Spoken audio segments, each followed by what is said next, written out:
Hello everyone, आजको episode चाहिँ bird photography हो र बर्ड फोटोग्राफी गर्न मैले यो सोनीको A7R5 र यो 200-600 लेन्स लिएर आएको छु र लोकेसन चाहिँ मिनी कोशी अर्थात् मनोहरा हो।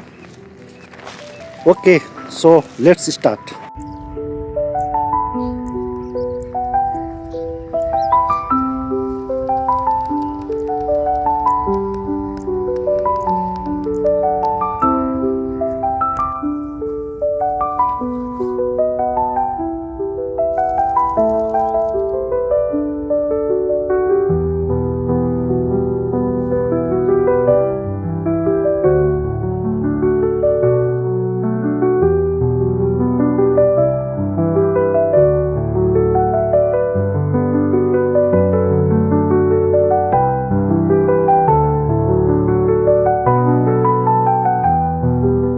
चराहरूको फोटो खिच्नलाई चुनौतीपूर्ण मानिन्छ।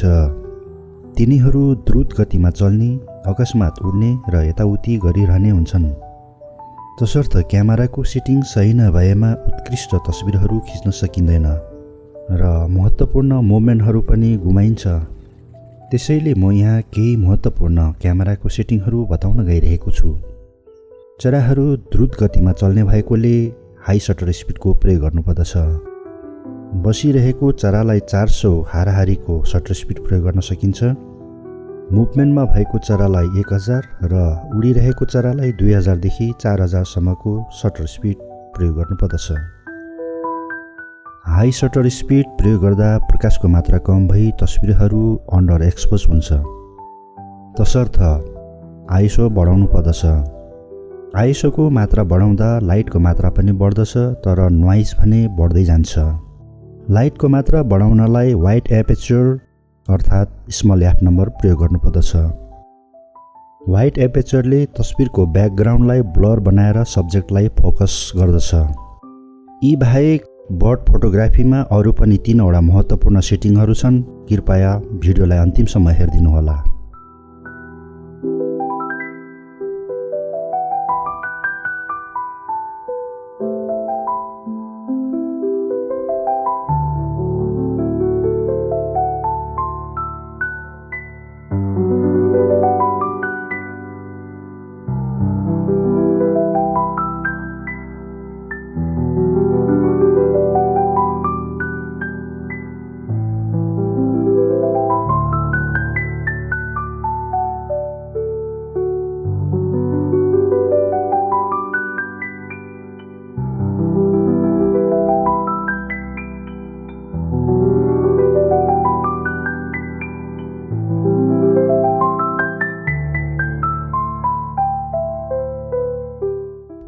बर्ड फोटोग्राफीमा अर्को महत्त्वपूर्ण सेटिङहरू भनेको चराहरू मुभमेन्टमा भइरहने हुनाले फोकस मोड कन्टिन्युस र फोकस एरिया ट्र्याकिङमा राख्नुपर्दछ। त्यस्तै अर्को महत्त्वपूर्ण सेटिङ भनेको ब्रस मोड हो। ब्रस मोडले चराहरूको मुभमेन्ट वा एक्सनलाई क्याप्चर गर्ने चान्सेस धेरै हुन्छ। तपाईहरूलाई भिडियो कस्तो लाग्यो? लाइक, कमेन्ट, सेयर गर्न नभुल्नुहोला। साथै सल्लाह र सुझाव भएमा कमेन्टमा लेख्न नबिर्सिनुहोला। तपाईहरूको माया र सपोर्टले आगामी दिनहरूमा यस्तै नयाँ भिडियोहरू लिएर आउनेछु। धन्यवाद।